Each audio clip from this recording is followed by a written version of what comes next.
What I want to talk about tonight is digital evidence and the forensic processes around collecting digital evidence.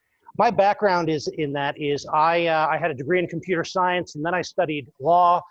And then after some years of practicing law, I realized this whole new field that I had accidentally prepared for existed, which was in electronic discovery for civil matters and electronic forensics for investigations and for criminal matters. For the last 15 years, my career is mostly focused on that kind of work. I am not myself a forensic examiner, but a lot of my career is involved working with people with those kind of qualifications who do that kind of work. Right now, I work for a company that has several forensics labs, and one of the things that we do is I help sell those services and explain them to clients and figure out the best solutions when they're needed. And one disclaimer I always have to put at the beginning of every talk: I am a lawyer. I'm not your lawyer. So anything that is, please don't take anything that I say tonight as legal advice. If you do have any legal matters or situations that you need to deal with, please make sure you hire a lawyer and make sure that they have all the details.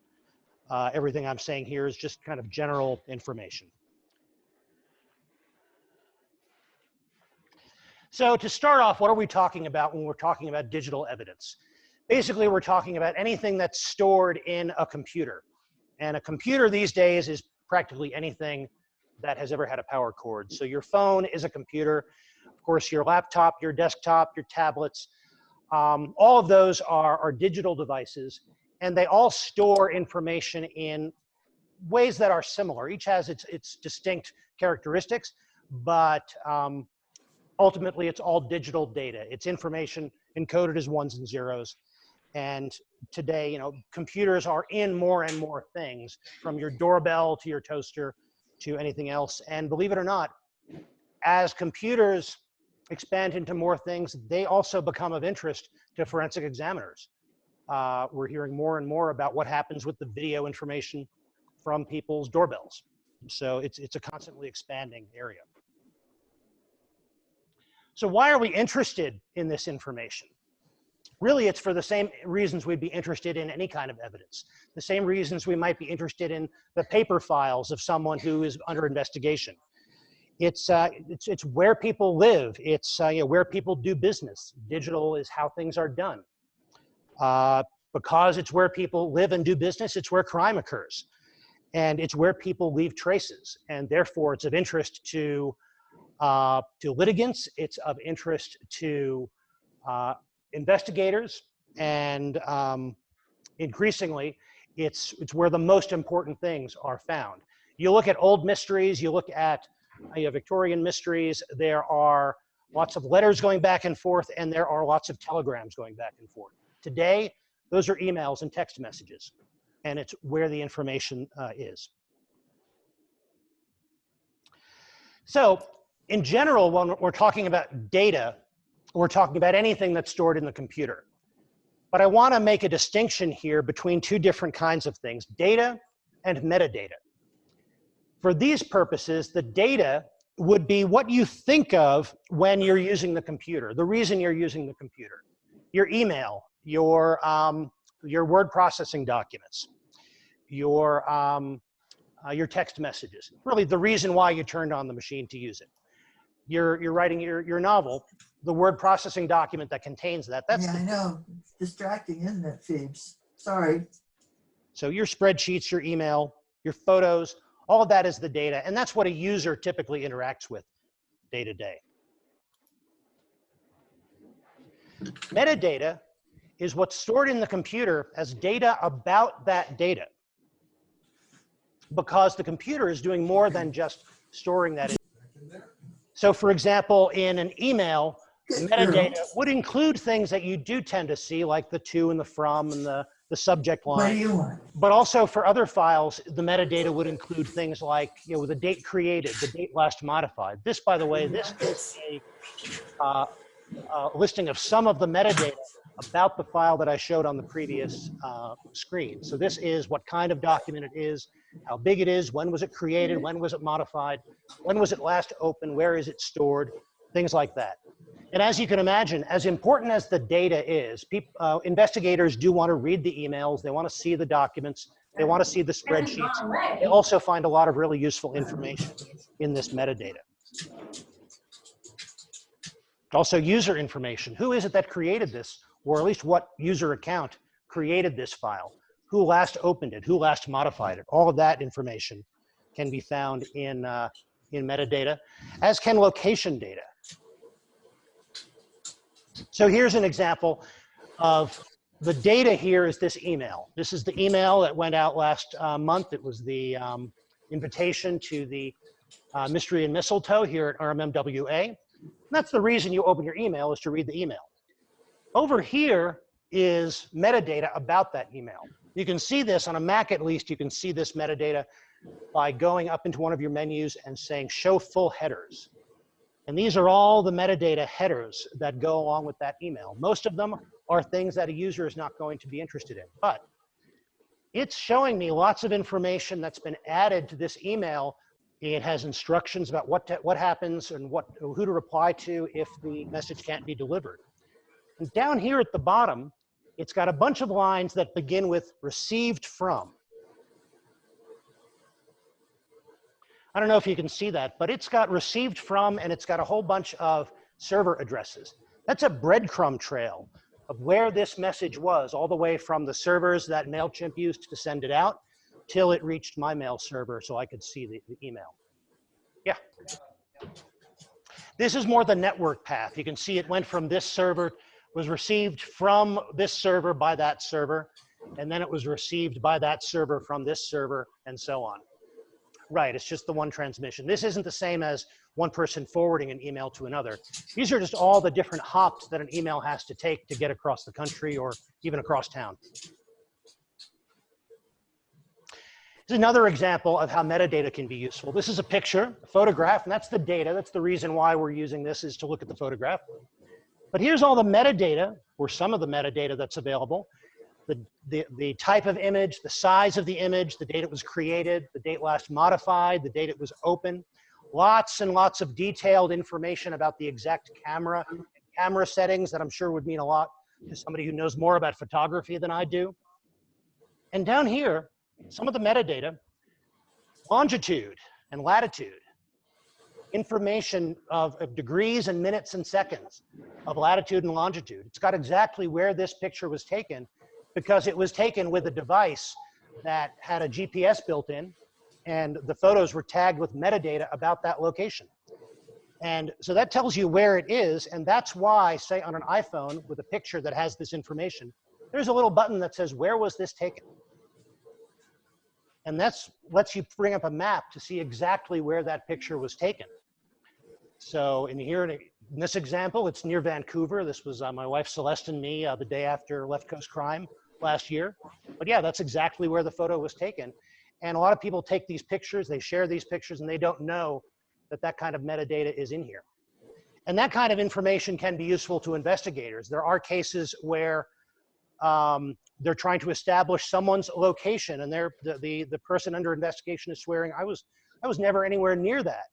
Meanwhile, they've got photographs on their phone. What the photograph is not important, but the fact that they were taking photographs in a particular place was important.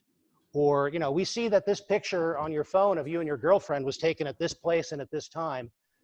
Your friend, or your former friend, has a picture of his car and his phone that he took at the same place at the same time, and guess what? You're both in violation of parole because you were not supposed to be hanging out together. And by the way, if you're using something like an iPhone and you are sharing photos like via a text message or something, there is a setting that lets you choose whether or not to include this location data. I don't know in terms of distance, but it is very precise. It is down to degrees, minutes, and seconds of latitude and longitude. So it would get you pretty close, not necessarily within a few feet, but within a matter of yards.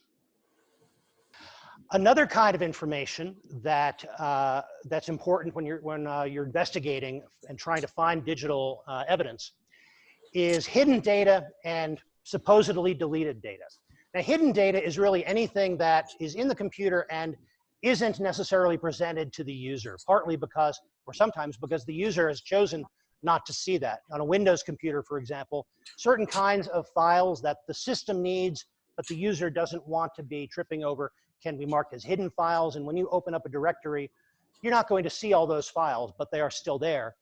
And you can change settings so that they can be visible. And of course, if you're doing a forensic collection of this device, which we'll talk about that process later. If you're doing a forensic collection, you'll get all those hidden files as well. What surprises more people, though, is the issue of deleted data. Data that's deleted from a computer isn't necessarily deleted in the way that you would expect. And that is because of the way that computers manage their storage. Think about the storage in your computer as if it were a room full of chalkboards.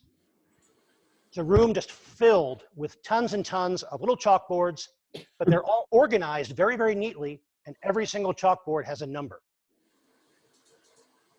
And up at the front of the room, there's one big special chalkboard, and all that chalkboard has on it is a list of all those numbers for the chalkboards that fill this room, and what is on each one of those chalkboards. And that's how the computer keeps track of its memory locations. It knows all this memory is out there and what's on that. So you sit down at your computer, you open your notepad program, you need to write a shopping list. The operating system managing the storage says, oh, okay, you're creating a new text file, you need a place to keep that. It checks the big chalkboard, the big list of what storage places are available. You're getting a phone call. And it checks the whole list, and it finds some that are not in use, because every number either has information about what's stored on that chalkboard, or it's marked, this is available for use. So the system will find some chalkboards somewhere out there in the room that are available for use, and it'll say, okay, great, chalkboards 217, 218, and 219, those are available. You can put the text file for your shopping list there. And if you need more space, come back and I'll give you some more space. So you do that. Your notepad program writes the shopping list on these chalkboards, which are the little storage areas on your hard drive. And then you do your shopping. You don't need that shopping list anymore. You go to your directory and you hit delete. You delete that text file. The operating system that's managing this whole list on this big special chalkboard says, oh, okay, great, you don't need those chalkboards anymore. It goes up, it finds those chalkboards, erases the name of your shopping list, and just says available for use. That's all it does. It doesn't go and actually erase where your shopping list is. It's still on those chalkboards, or still written in that computer storage. It's not actually changed until some other file is given those same storage areas. So, and that may be minutes from now, it may be months from now, depending on how much storage you have, depending on how heavily you use your computer. And that means that someone who is just looking for the list of files in your folders in your computer is not going to find that shopping list. Someone who's doing a forensic collection of that device, pulling every bit off that hard drive, whether the system knows it's a file or not, they're still going to be able to read every detail of your shopping list. And even if something else is written to those chalkboards later on, somebody with a powerful enough forensic laboratory and the right tools, even after other things have been written on those chalkboards, written to those memory areas, they may be able to look at that carefully enough and say, I can see behind whatever is written there now that there used to be a shopping list here, and I can still read 90% of it. In our metaphor here, you're looking for traces of chalk dust. In the computer forensics that are examining hard drives in this way, they're looking for traces of the magnetism that is used to actually write that data. And that's why for really secure deletion, if, for example, it's an organization that has classified information, they wanted to decommission or reuse hard drives, they don't just let the computer delete these files. they'll run special software to write random patterns of ones and zeros over and over again across the entire hard drive to make that kind of analysis impossible. Oh, and this is just another illustration of that kind of thing. You've got the initial message in use. If that's deleted, the areas are marked as free to use, but the data is still there. And even if those areas are marked as in use by some other file, doesn't mean all of it's been overwritten. So some of that information may still be available.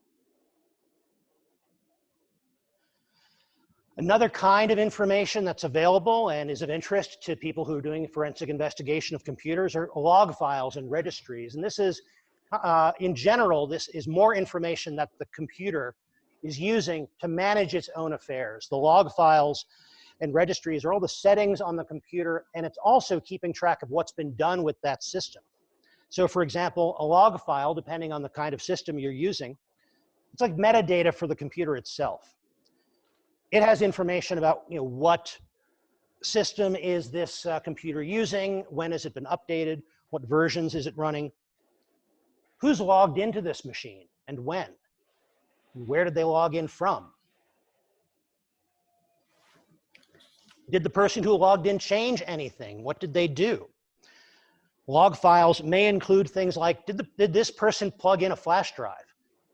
And that can be very useful if you say there's an employment case and you're wondering about whether someone has taken classified data with them when they left. You can see what computers did they have access to? Is there a record of them having plugged in an external drive to any of these computers? So that's some of the reasons why these kinds of log files and registry files are important to people who are investigating these machines. So what we've talked about now is what kind of data is of interest to investigators, what it is they're looking for, and some of the things that they might get from that information.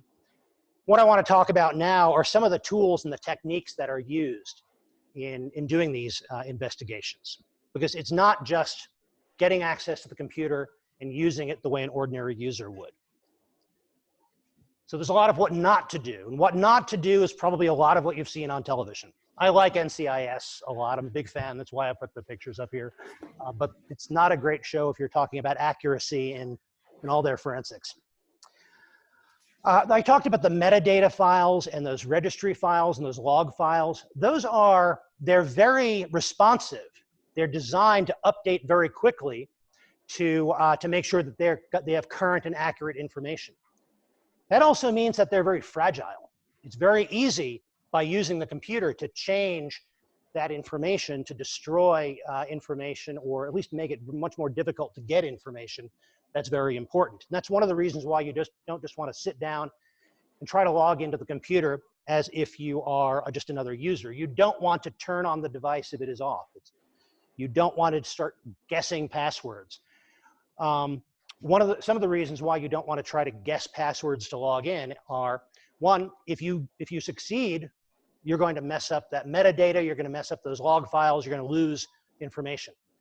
If you fail, depending on the device, you may make it much, much harder to get in. A lot of devices, iPhones, for example, if you have too many incorrect guesses on the password, it's going to deactivate that device, and you've got to wait a certain amount of time before you can even try again.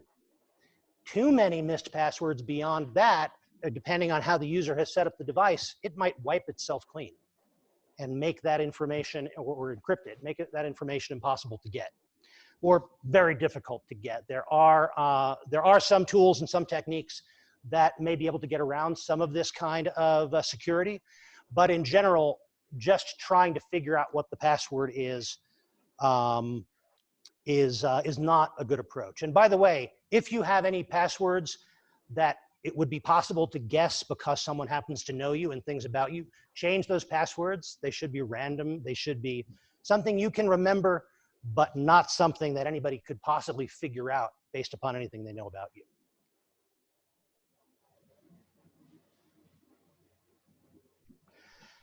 So when you're approaching digital forensics, when you're trying to capture as much information from these devices as possible, there are some priorities to keep in mind. One of them is you want to isolate the device. You want to remove it from any networks that it's on. You want to remove it from anything that might change that information, including any people logging in, including any signals getting to it.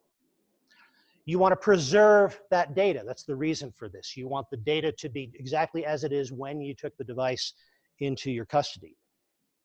You want to be able to collect that data without changing it, and that's not always easy. If you just take a flash drive, use the regular operating system, and copy a file from a computer onto the flash drive, that's not going to be an exact copy. There are going to be differences in metadata.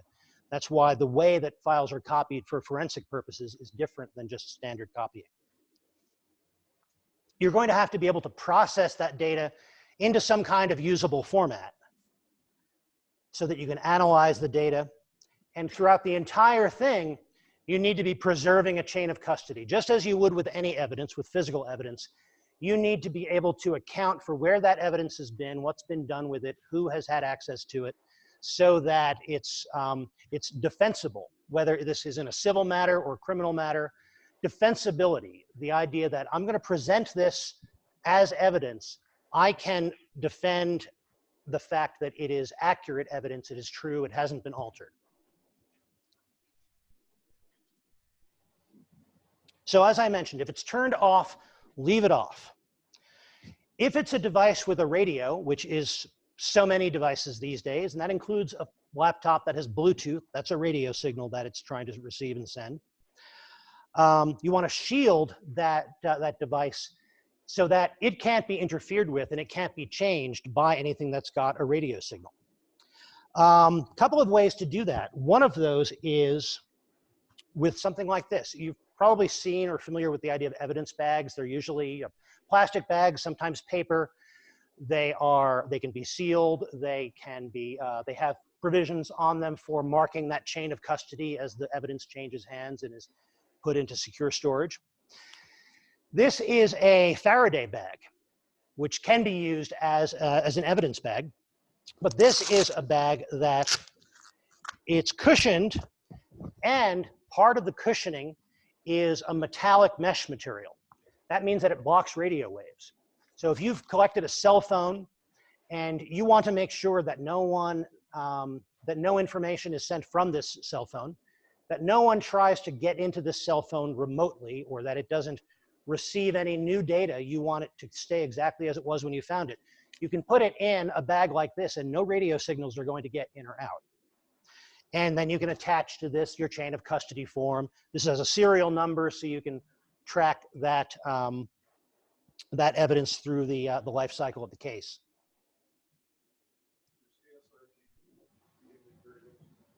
Anybody who's doing any kind of digital forensics who is expecting to be seizing cell phones, they would carry something like this. Yeah. Right. And not necessarily, you know, routinely police wouldn't necessarily have this. It's a little more specialized. And there are different kinds of these that you can find too. If you shop for these, you may find some that have like clear plastic windows.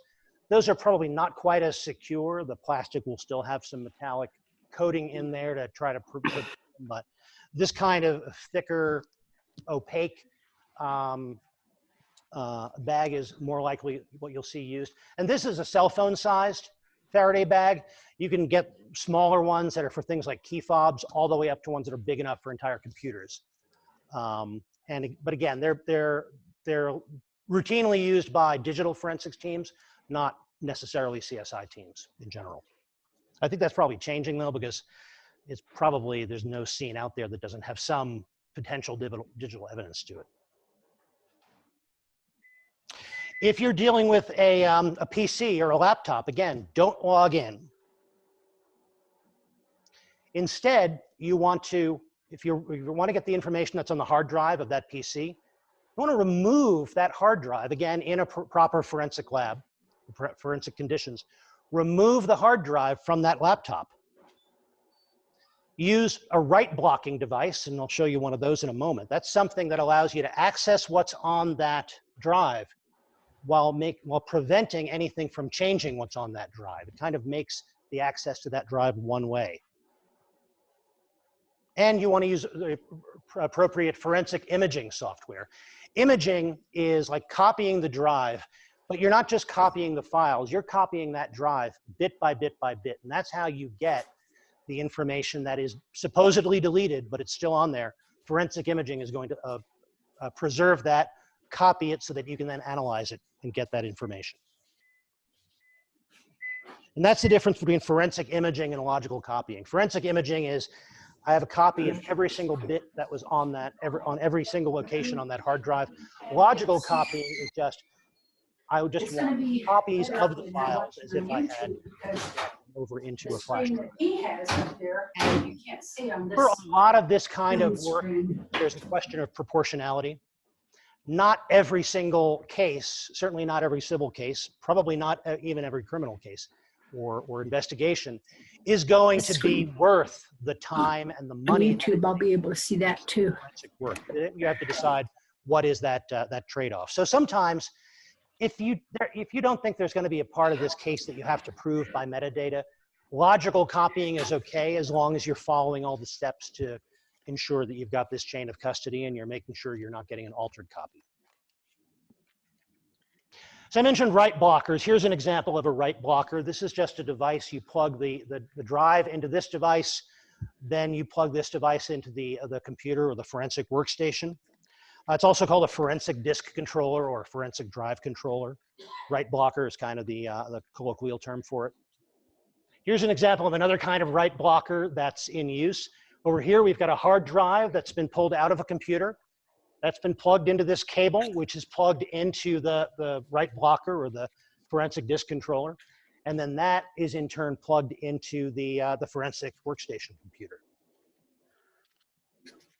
And then once that copy is made, this hard drive is going to be sealed back up and locked away with all the proper chain of custody notations.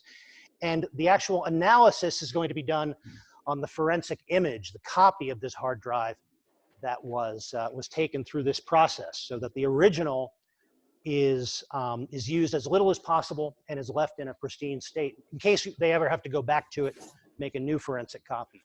Or in case there's ever a challenge to the forensic copy that was used, they could go back and say, well, here's the original, and we can make a new forensic copy, or we can have someone else's expert make a forensic copy of it. Here's an example of a portable forensic workstation. This is a machine that has some of those write blocking tools built in. You can see it's got some hard drives plugged into it. It's also a computer that is loaded with forensic software. And this is the kind of thing you could bring on site if you needed to do some forensic copying and forensic analysis without bringing everything back to a lab. And when you see this kind of equipment, it's usually very ruggedized like this one. These things are carried around a lot. They're moved around a lot. They take a lot of abuse. And yet there's a lot of delicate electronics inside. So the outsides are going to be really toughened up. This is a portable forensic workstation.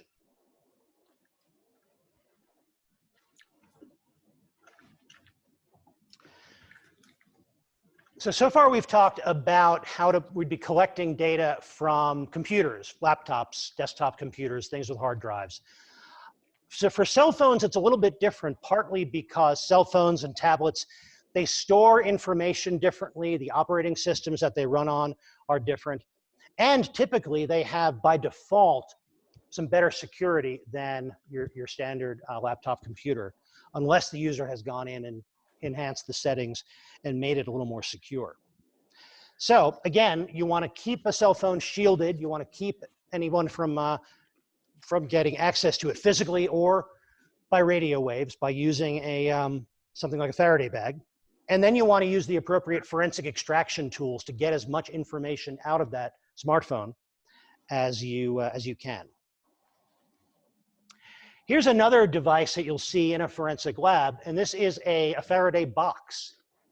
This is a shielded box, and these holes here are leading to gloves that are made of that same metallic material that you'd find in the lining of some of these Faraday bags. And just as you might see a glove box that's used to work with radioactive materials So, so the person doing the work isn't exposed to the radiation or biohazard.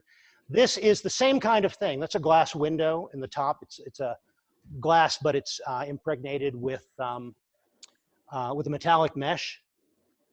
And the way to use this would be you put the Faraday bag that contains the cell phone you've collected into the box, you seal up the box. Then you reach through this with the gloves, then you can open up the cell phone, you can take it out. Can't see it, but on the back of these, there are often shielded cables that allow you to connect the cell phone to to a forensic workstation. So you can do all of that without ever exposing the device to any outside radio waves. So no one can, get in and, for example, there are features like Find My iPhone, where if you lose your phone, you can tell Apple to wipe all the data on that phone remotely so nobody gets to it. Well, if you're investigating something and you want to make sure you get the data from that phone, you want to prevent that from happening. That's one of the reasons for keeping everything shielded. Because the smartphones, they don't use hard drives, so it's not a platter that's magnetically marked. It's using all flash memory. There are still ways of getting at that data. There may still be ways of getting at that data even if it's deleted, but it is a lot more difficult. There's a lot more involved in terms of time and expense if it has been wiped in that way. And the reason for that is the way that it's wiped isn't necessarily by actually removing the data. It's by removing the decryption key that's built into the phone that allows access to the data. So typically phones that have any kind of security on them, all the information on the phone is encrypted. It's all encoded. And there's a special little location in memory on that phone that has the key that's needed to access all of that. And it's really a very high level of encryption. So wiping the phone just means destroying that key, which means that it would be one of those things where you could try to brute force, try every possible combination, and with the fastest computer around, you might get it in a few thousand years. So it's not technically erased, but the data is not accessible. Now, all of that being said, there are companies that have developed ways that might get around some of this encryption. They don't talk about those details very much for good reason. So I couldn't promise to anybody there's absolutely no way that somebody could get into their encrypted cell phone, but it certainly would make it a lot more difficult.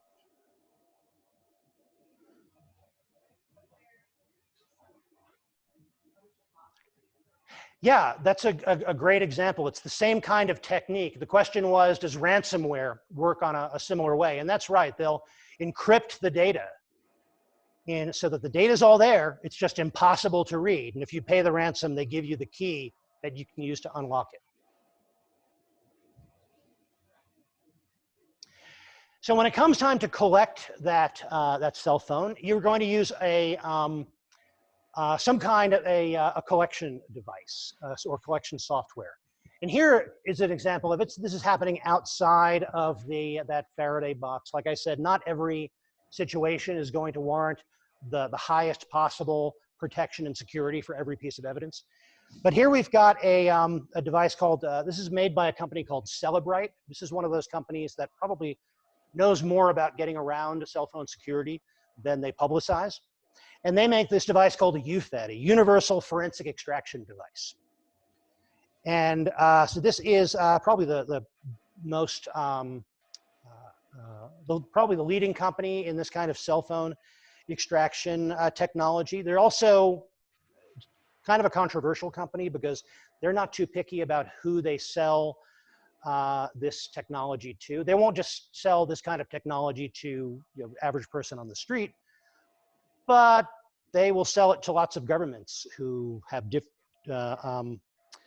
disagreements with other governments about how to treat their citizens. So, so there are political implications to this technology as well. But this kind of tool, it's really plug and play. You can tell this machine, okay, I'm holding a cell phone in my hand. Here is what I can see about it, and it'll walk you through figuring out what kind of cell phone it is. And that'll tell you what kind of cable to use to plug it into the device. And then it'll start extracting that data, and it'll extract, because The data is stored differently on a cell phone than it is on, say, a laptop or a PC. It's not making a forensic image of all the storage the way you could from a hard drive, but it's pulling every bit of data it can from app by app. So it's pulling all of the email that's on that phone. It's pulling all the text messages, all of the, if you've got other applications, if you've got third-party applications on there, it's pulling all of that information. Most of the data on the cell phone is really stored in like little databases that are accessed by each individual app. So it's pulling those databases. And sometimes because of the way the memory is allocated to those databases, there it can also find information that the user would have considered deleted, but it's still there. So I'm kind of winding down here. We've decided what kind of information we're interested in. We've used various techniques to preserve that information, to collect that information, make copies of it that we can defend and that we can analyze. What are you going to do with that information now? Let's say you've collected 100 gigabytes of data, and that is not a large amount. That would be for a lot of the civil cases where you're dealing with lots of corporate email. That's not very big, is 100 gigabytes. And that's about 700,000 Word documents, or about 190,000 Excel spreadsheets, about 590,000 emails. This is going to depend upon how much you write, how you use your email, but these are just kind of rough measures. It's about 250,000 photos, depending on how high the resolution is on your photos. So what are you going to do with all this information? You've got it, you've preserved it. How are you possibly going to find what you need to in all of this? There's a few techniques that can be used to take that haystack and find the golden needles in there that you need to. One of them is deduplication. A lot of the data that you collect is going to be duplicative. If a lot of people got a copy of the same email, you don't necessarily need every single copy of that email. All you need is one copy and a list of who had it. So that's one thing that deduplication will do. Or if you happen to have a copy of the same exact Word document in 3 different places on your hard drive, like I sometimes do, you don't need every single one of those copies. Once you've deduplicated, and also another part of, it's similar to deduplication, I don't think I listed it here, something called denisting. The NIST in there is the National Institute for Standards and Technology. They publish and they update several times a year a list of files and file types that are commonly found on computers, but they're not user created. These are like your copy of the Microsoft Word software. Everybody's got it on their computer pretty much, but that's not what an investigator is going to be interested in. So we can automatically move that aside and not worry about it. And there are thousands and thousands of kinds of files that are on this NIST list. Yeah. Is there a program that does the deduplication, or do you actually have to look at the document and then make a list of people? Yeah, this is all automated. So, and the deduplication is done by what's called hashing. It doesn't have to compare the entire document to this other entire document. It goes through the, it takes that document and it applies an algorithm called a hashing algorithm. And what comes out is an alphanumeric string of characters. And that's going to be the same whether it's for a 3-line email or a 300-page manuscript. It's going to be a string of characters of the same exact length. And any 2 files for which that string of characters comes out identical, you know that they are bit-for-bit duplicates. So that's how that's done automatically, that deduplication. And similarly, the denisting is done in a similar way. You can get the hash values for those files that are identified by the NIST as common files that everybody has and nobody really cares about. You can remove all of those, and that's going to cut down on the information that you need to deal with. Then there are different ways that you can take what's left. You've done the deduplication, you've removed the NIST files, and also the indexing and searching, by the way. That is where you can actually go through and pull out all the text from all of these files to the extent that it has searchable text. put those in an index that can be searched more quickly. And then at least you can start putting in keywords and combinations of keywords and say, you know, tell me every document that contains the phrase smoking gun. That's at least a place to start. You're searching through the content of the documents now. But the data analysis lets you go a step beyond that. You're not just hoping to look into the particular words that people used. And what this is doing is it's analyzing the document as a whole and also its similarity and its connection to other documents in the whole population of documents you're dealing with. There's structural analysis, and that will be doing things like identifying what languages are represented in the documents without having to have a person go through and check them out. You can get a list. These are the documents that are mostly English. These are the documents that are mostly Portuguese. These are the ones that are mostly Portuguese but have some German in them, and so on. You can find near duplicates, documents where the text is almost the same, but because they're a little different, that hashing deduplication would not work. But this will be able to find what's very similar. So at least I can see all the different versions of a memo at the same time, for example. And you can set different thresholds. Consider something a near duplicate if 90% of the text is the same, or 85% of the text is the same. Another way you can use structural analysis is to find email threads. You can take all the emails that you collected from lots of different people, apply an email threading system to it, and again, this is all automated, and it'll identify all the emails, it'll group them together into the conversations, and it'll also tell you which parts of this conversation have unique information. Because in most email systems, the last email in a conversation is going to have copies of all the emails that came before. So if you read that last email, and maybe a few others that had attachments that were added and then dropped off, that kind of thing, you can get the entire conversation by reading 1 or 2 or 3 emails instead of 16 or 60.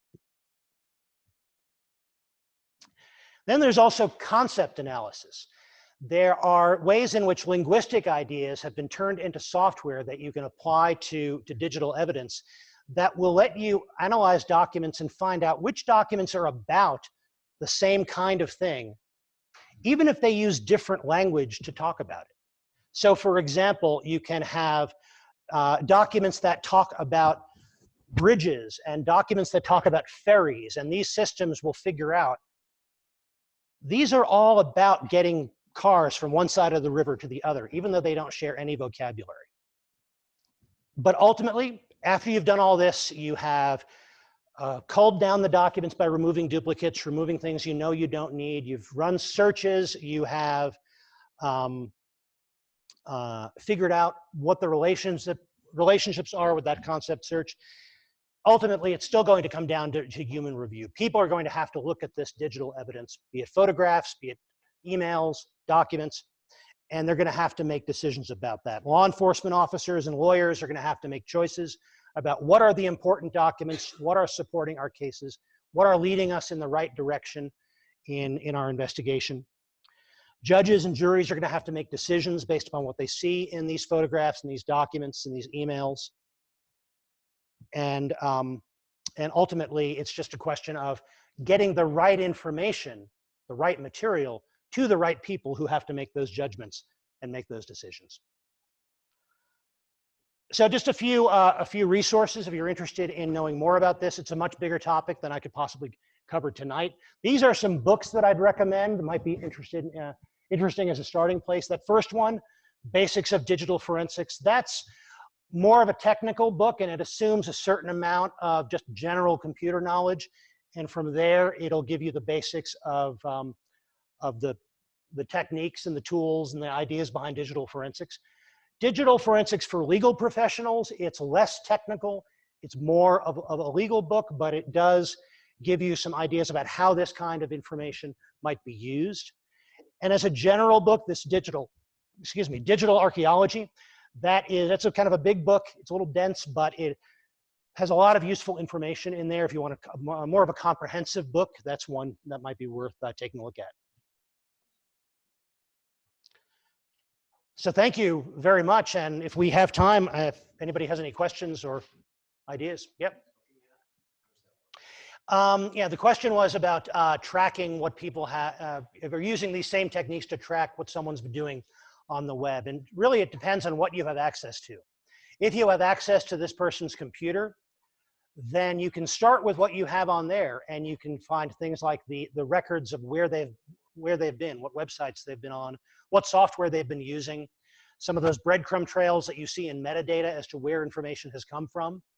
And from there, you can then go out and find some of that information. To the extent that the information is stored by another party, you're looking for something that's stored on Facebook or iCloud or somewhere, you may need to start issuing subpoenas to those organizations to get that information. But certainly, if the more information you have from devices controlled by the person of interest, then the better that is as a starting place. How do burner phones work in this process? I mean, how much information do you retrieve on? Well, a burner phone is essentially, the technology isn't any different. The idea behind the burner phone is that this is a phone that cannot be traced to me as an individual. If I go to the Apple store and I buy an iPhone and I set it up with my credit card or and I plug it into my iCloud account, everything on that phone, people can say, okay, this phone belongs to Matthew Porter. He's got control of this. If I go to a convenience store and I pay $50 cash for a flip phone and it's got 60 minutes of talk time built into it, I don't know if any of these numbers are right, but and then it's a burner in that there's nobody who can trace that to me. It's just a phone out there. And well, if I call someone, if I call you from a burner phone, your records will reflect the fact that you were called from this phone number, and this burner phone will reflect the fact that it made a call to your phone number. So if I'm caught with this phone, then they can use that to connect me to other people.